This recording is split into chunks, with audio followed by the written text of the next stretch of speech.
Hello you plonkers and welcome back today to another video on the Drewzy channel.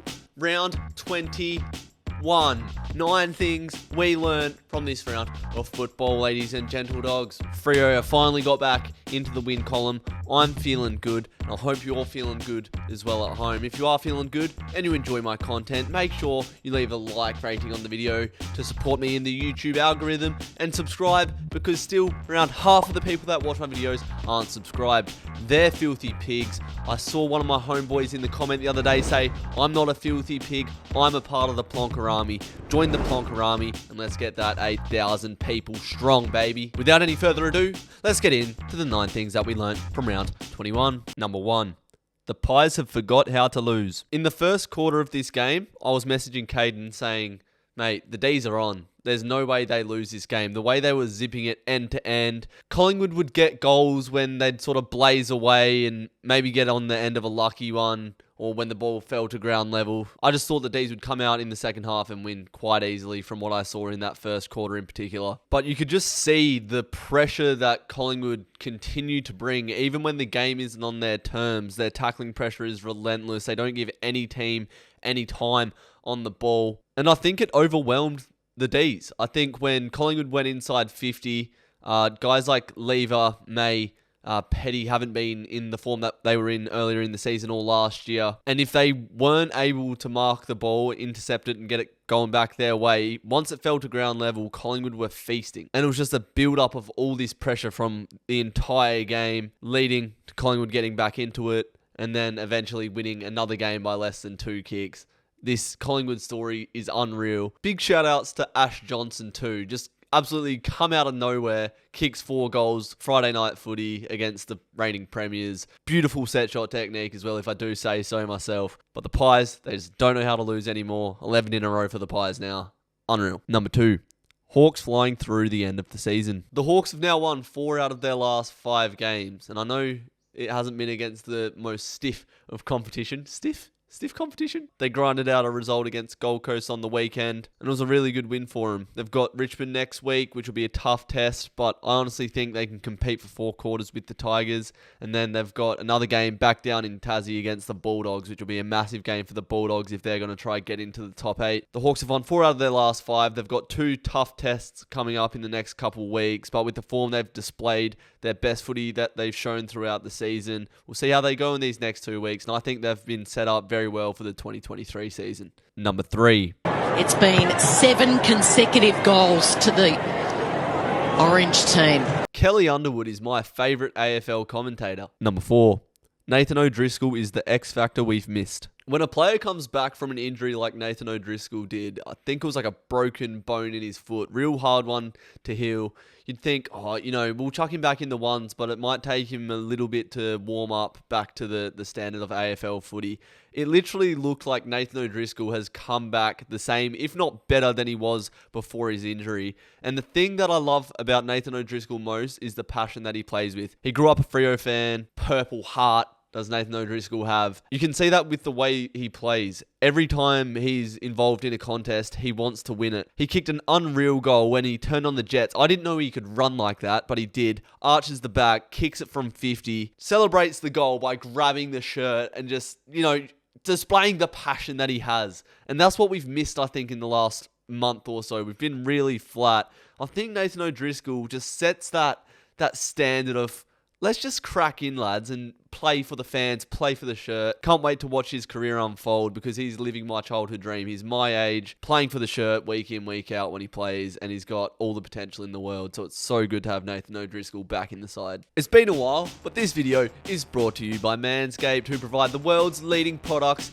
in men's below-the-belt grooming. Tell you what, lads, I was talking to a Sheila a week or so ago, and, we got talking about my YouTube channel, and she was like, oh, do you make much money? And I said, luckily, thank you to Manscaped, who sponsor my videos, I do make a little bit of money on the videos I make. And she's like, ooh, do you Manscape? And I was like, yes, I do. Bang, instantly in. Lads, I'm telling you, manscaping matters. Do not let below the belt get ugly. The females do think about these things, so make sure you're using the best tools for the job. The best shaver on the market for below the belt grooming. is the Lawnmower 4.0 with its ceramic blade, LED light technology, water resistant. It's got a 90-minute battery life. You've got different clippers on there that you can use to determine what length you want to trim down to, and it's just the smoothest job you'll ever get below the belt. Ever since I've used the Lawnmower 4.0, I have had no issues at all. If you get the Performance Package bundle, it just has everything you'll ever need for below the belt grooming. It'll last you for ages and you won't have to worry about it again. I can't recommend it enough. And if you go to manscaped.com using the link in the description below, use Drewzy20, all caps, no spaces at checkout. That'll give you 20% off your order and free worldwide shipping. Drewzy20, no spaces, all caps, free worldwide shipping, 20% off your order. Get it up, you lads. I'm telling you, it's a great product. Thank you to Manscaped for sponsoring today's video. Let's roll on with the rest of the things. Number 5. The Saints have stunk out the second half of the season. It is nuts how bad the Saints have been after the bye. That's all I've learned, really, because they have just been so underwhelming. The first half of the season, they looked like they were a certified top 8 side. Now they couldn't buy a bloody ticket into the top 8. They got outclassed by Geelong. Geelong are a great side, but come on now. Just compete for 4 quarters, for God's sake, St Kilda. How hard is it? It's driving Cardman insane. Only 4 wins out of their last 10. Stunk up this second half of the season. No idea why. Just ever since the bye, they have not been the same side as they were in the first half of the year. Number 6. Tigers snap into form at the perfect time. The Tigers have Hawthorn and Essendon, 2 games as a Tigers fan you'd probably expect to win. They've been a bit up and down with their form this season, the Tigers. They haven't really been displaying their best all year, but I think they've finally turned a corner and they have the championship DNA from the past few years. So as long as they're in the 8, they're going to have the belief that they can take it all the way. And that Brisbane game, they come back from 42 points down. That is some genuine belief that you can win to be able to do that. And then going away to Port Adelaide, which is a very tough ground for any side to get a win at. And they absolutely smoked the Port Adelaide Power on Saturday night. Shai Bolton's playing career best footy. Cochin, Pressia doing what they do inside. And then you've got this new little Noah Cumberland geezer kicking goals. Tom Lynch, he's in good form as well. Marlon Pickett playing some good footy. You've got a side where there's a lot of role players contributing to get wins. With 2 big wins in a row and potentially another 2 coming up, the Tigers could roll into September in some really good form. And to be honest, I would not want to come up against the Tigers, just given their recent championship DNA, knowing how to get through final series and win flags, because they are as experienced as anyone once it comes September. If they're going to be there, they're genuinely a shot to go all the way. Could be wrong. We'll see. But the Tigers are in some great form rolling into the pointy end of the season. Number 7.